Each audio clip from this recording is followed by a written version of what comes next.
Hello everybody! Welcome to a Sunday Funday that I know feels like we should have had a couple beforehand. But let's just be honest, there's been nothing coming out this past couple weeks. And even this week we were fighting with different shit. We were like, commuter or... Like, I know last week we could have seen Insidious. In fact, if you see our top 10 best movies of 2017 list, we kind of talked about it. Warning, they're split into different parts because we've had to film them in chunks. Sorry. But we should have that up soon. It'll be after this review, of course, because this review is going to be just one video, of course. But we were actually kind of looking forward to this movie, which is Proud Mary. Once we kind of saw the trailers for it, we're like, this looks like a decent kind of, little, almost Death Wish kind of film, or blaxploitation, 70s film. And to be fair, like, the opening credits really made it feel that way. Mm-hmm. But I will let Megan say how she felt about the movie by the end of it all. Because I think Megan's the most positive out of us both. It was nothing like what I expected. It was alright. Like, it was just really alright. I think you probably liked it a little less than I did. Yeah, this was a disappointing flick. I was actually looking forward to whenever I was like, oh, it seems to be, in the vein of a, 70, like I said, blaxploitation film with a bit of Death Wish and all that, Oh, that could be cool. That could be interesting. And yeah, I personally I don't think I've seen the trailers, maybe like once or twice. Mm-hmm. Didn't really remember one, but then you were telling me about it. I was like, well, that actually sounds kind of badass. Yeah, and I was like, okay, this is going to be fun, And instead, it's dull. It's an incredibly dull flick.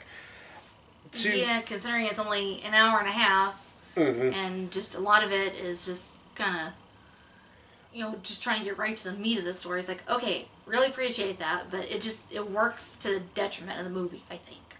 Even at the same time, it's like it trying to get to the meat of the story, to describe it that way, it never feels like it gets to the good part of the meat. It always feels like it goes for the scraps instead of, the real juicy bits, the parts that would be interesting. It doesn't help.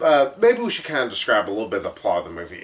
If you've seen trailers, you actually know this film. And I will say it's about as straightforward as you could think it's going to go, which, mind you, is fine if it has something, has like your really fantastic looking action, really great choreography, or has really fantastic acting. You can get over a basic plot line, which this is Taraji P. Henson. Yeah, Taraji P. Henson. I might mispronounce her name, sorry, I'm a little stupid. But she is a hit woman who works for Danny Glover. His name is Ben? Yeah. He's sort of like a mob boss in a way. Yeah, he took her in when she was a kid, apparently. Yeah. And we get these little, tidbits of their background. It's kind of what you would expect from any kind of movie like this. And apparently he practically raised her and taught her, his business. Yeah, she became a hit woman. She goes and kills this one guy. Turns out he has a kid. She doesn't kill the kid. She lets him live. And then a year later, the kid's into stuff and she ends up saving him in shenanigans. Yeah, because she's kind of kept tabs on him since then. It's like, okay, now you're coming to his rescue after he's kind of been on the streets working for this crime boss for a year, and you haven't tried to do anything about it before then?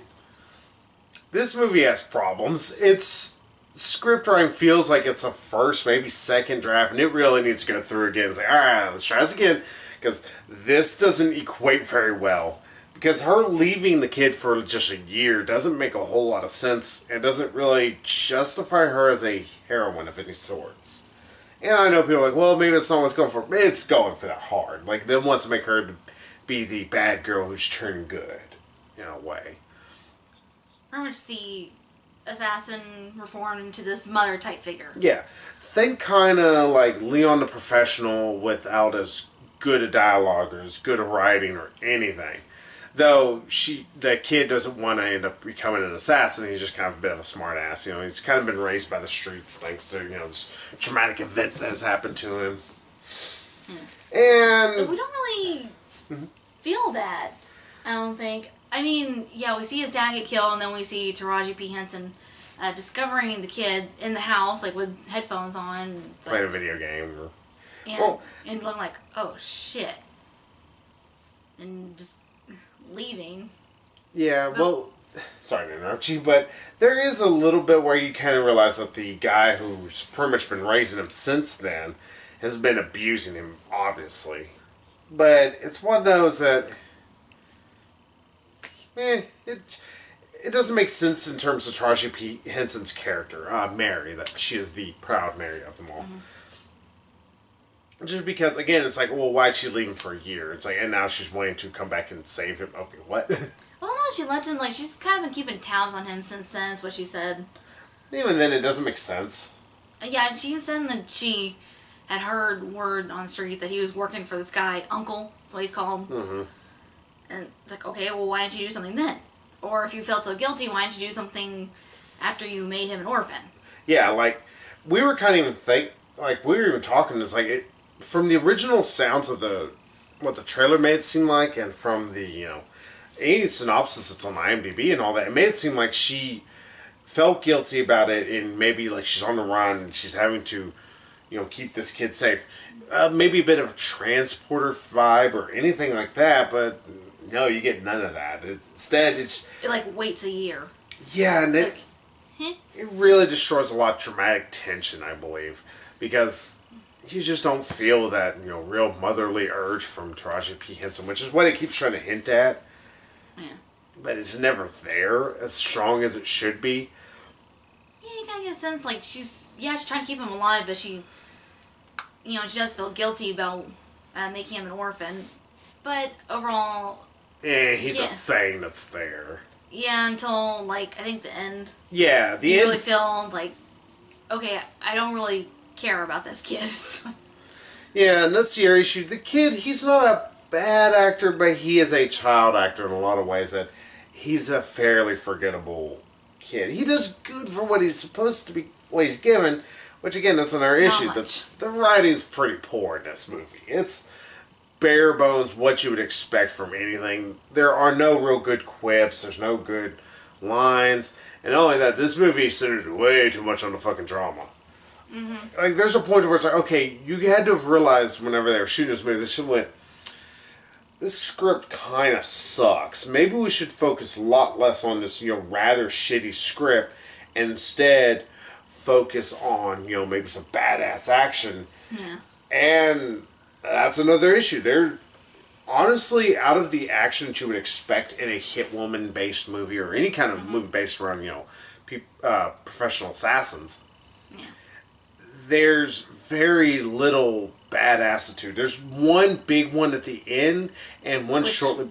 Which we all kind of expect. Sorry. Yeah, like there's a big shootout at the end that if you did not expect there to be a shootout at the end, you're a retard. No offense. Yeah. It's like you have never watched a single action movie or a good action movie. Like the only way it can end is like with some big shootout and killing the bad guy and her pretty much like turn her back on him. How do I talk about this? Basically, just eliminating him from her life once and for all. Literally and figuratively. Yeah, and I will say it's like that final action sequence actually is pretty good. The editing kind of slows down a little bit, and it's just right amount of chops here and there. Just felt like it was too little, too late at that point. I was already like, I don't care now. I was like, it's good, but I mean, it needs to have been somewhere else. Like the movie we described, the movie where she finds this kid and she's on the run and everything. That's a much more interesting movie. That's one that has a lot more tension, and not only that, but you can really care for the characters a lot more. Think like, again, Transporter, or another Jason Statham movie, Safe, which is a fantastic flick everybody should see. Because holy crap, does Jason Statham make you care about his character, and damn is that child actor actually really good at what she does. I'll eventually show you Safe. You'll love it to death. One of the best action movies I have seen. Hands down, no joke. But yeah, this just... There's a lot of gang politics that are talked here and there, or mob politics, and we don't give a fuck. There's no reason you should care. It's Yeah, just there's not really as much urgency as there would be if this took place shortly after she'd killed the guy originally. yeah. Then you would feel something. Then you would care. Yeah. I know some people. Well, that's kind of cliche. Well, so is this thing. It's not new. There's nothing in this film that you haven't seen before. And they made such a big deal about like the 70s like blaxploitation kind of feel. Yeah. And it doesn't really come across in the movie. I mean, like a little bit at the beginning and Like they played Proud Mary during the final like little shootout, which is kind of neat, but I'm pretty sure it's the it's a cover. yeah, I want to say it was Tina Turner, like her doing a cover of her own song. Yeah. Even though CCR originally did it, but whatever. Yeah, it's like if people arguing about who did it first.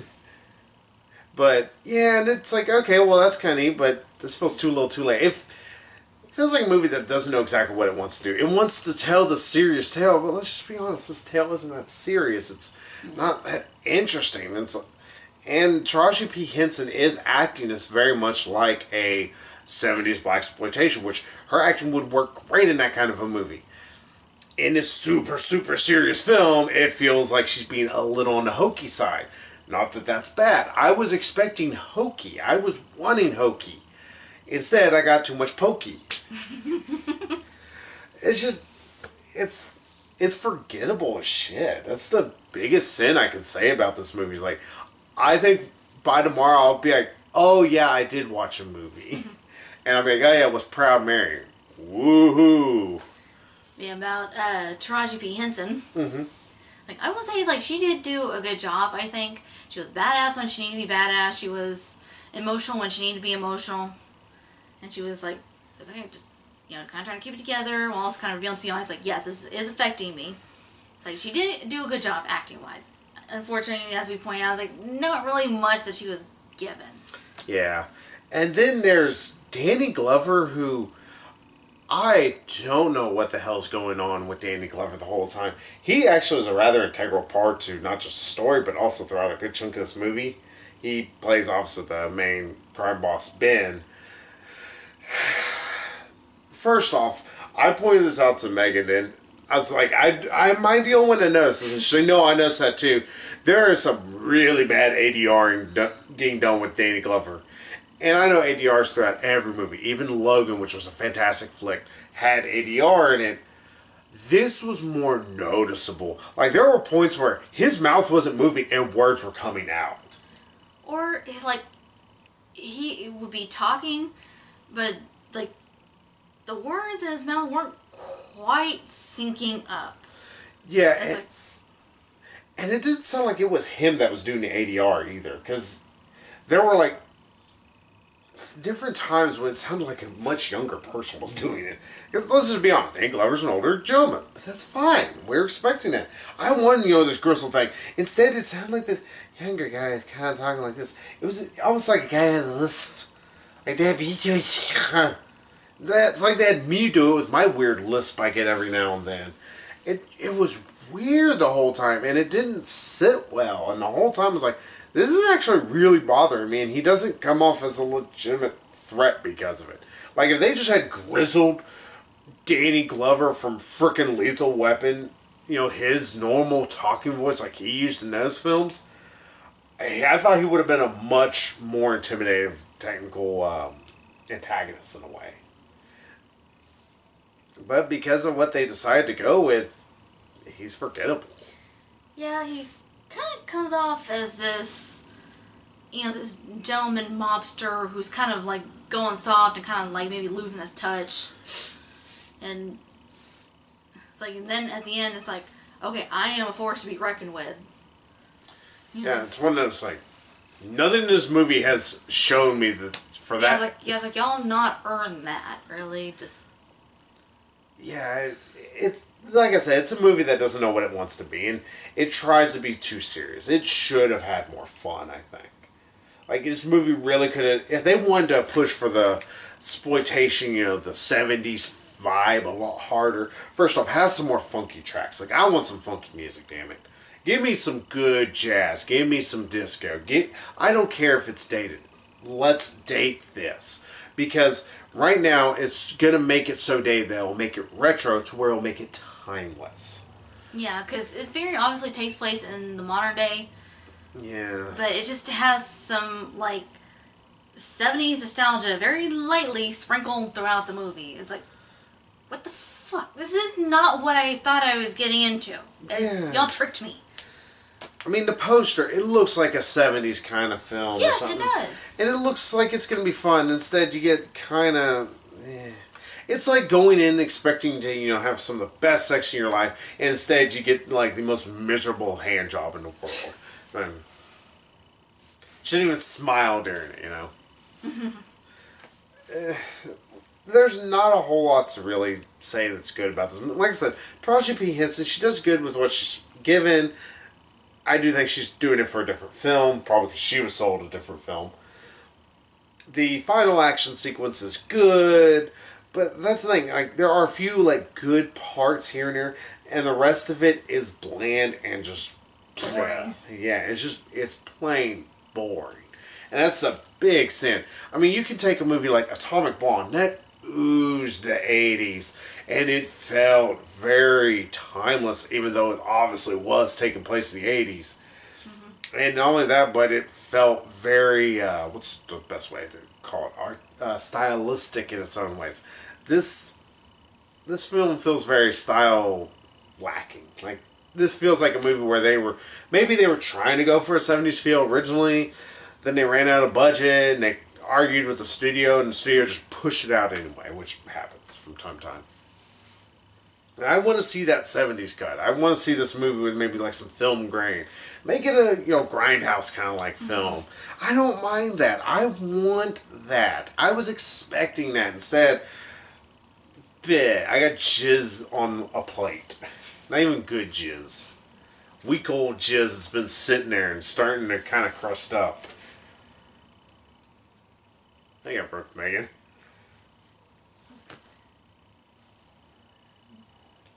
Love you. The way your mind works, honey. You love me? I think this is what I'm getting myself into.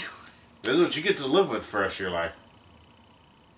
Aren't you the luckiest person ever? I was like, is it too late to change my mind? No, not too late yet. Oh, well, we could talk about, again, we've kind of technically spoiled the movie, but again, you know what's going to happen in this movie. Yeah, it's eh. Yeah, so... Yeah, one of the few good things we can say about it is only an hour and a half. Yeah, it's a quick film, though I will say it feels it's an hour and a half. You're sitting there come on. Yeah, I was like, I appreciate y'all trying to get to the meat of the film. It's like y'all just skipped over so much stuff that, especially so much emotional stuff, it's I don't really care about this kid or anything else that's going on. It's I care about the kid because she cares about him, but I was like, I just really couldn't care. Yeah. So, what would you give this movie as a final score? Well, as we originally were watching, I was saying 4 or 5, and it's as we got more into it, it's okay, maybe a 3 or 4. So, which one? I don't know, the more we're talking about, it's yeah, they have to go with a 3.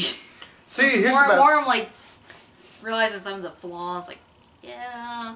See, here's the bad thing. We've been doing these so often now we're just getting very consistent with our scores. Because I feel this is a 3. It's not the worst movie of all time, but it's... Yeah, we're spending way too much time together. Yeah, possibly read each other's minds. But it's not even good enough to be mediocre, because there's just so much that holds it back, and so many weird design choices that don't make sense. It's not one of the worst films we've ever seen, but we've certainly seen better. Yeah. And hell, I had a whole list of 11 films that are far worse than this was. This is just easily going to be one of those movies. I'll be sitting there going through my end of the year list, and I'll go, oh yeah, I did watch that. I was it's probably not making our worst of, but it's not making our best of either. Yeah, it's just one of those things, oh yeah, that was a thing. Yeah. I mean, it might make my worst of just, depending on how the year goes, if I need to pad out the worst of. Padding. Probably to do with the worst of last year. It's there was a lot of good movies. There were some movies that were kind of that I had to put on there. on the war stuff to kind of pad it out a little bit. Otherwise, I have nothing just about. It's like, ugh. Megan. Not that I'm complaining about the fact that it was such a good year for movies. Megan could beat the crap out of her legs though the whole time. I was like, hopefully we can keep that up. Keep up that, like, that momentum, that, like, awesomeness throughout the rest of this year. I don't know. I'm having some doubts now of the first movie of this year. Are we going to do a review next week since... Yes, next week there might actually be an early review, though I might still just wait till like Monday to put it up. More likely than anything, it's going to be 12 Strong. Because Megan and me are actually heading out of town for a bit. Mm-hmm. We're going to go to Louisiana. We live in Texas. We're near Louisiana. Yeah, like either Oklahoma or Louisiana. There ain't shit in Oklahoma. Oh, yeah, but it's supposed to get really cold. I'm like, I don't want to be stuck up there. That does not sound fun to me. I don't want to be stuck up there either. Yeah, so probably know anything. There'll be a review of 12 Strong. I'm actually somewhat interested in it, though I'm worried because it's getting released in the doldrums. Maybe it'll be decent, but I don't have my faith in it. Well, what else is coming out next week? Den of Thieves. So it's either I was saying, I don't want to see either one of those, really. It's either the, war movie, or we can go see friggin' Gerard Butler talk outside of his mouth some more. I still don't get why. It's like, why do you do that? I don't know. It's like, open your mouth, dear we. It's like, day I dash. Be like Jim Carrey, just ah, ah, ah, ah. It's just like mouth wide open. Yeah. So yeah, that's all we can say about Proud Mary. But yeah, there will definitely be a review next week, so don't worry about that. From Shreveport. Yeah, Shreveport. Might be in a different room. Who knows? We'll see how it all goes. So until then, everybody, we'll see y'all later. So bye-bye, everybody. Peace out. Peace up. A-Town down.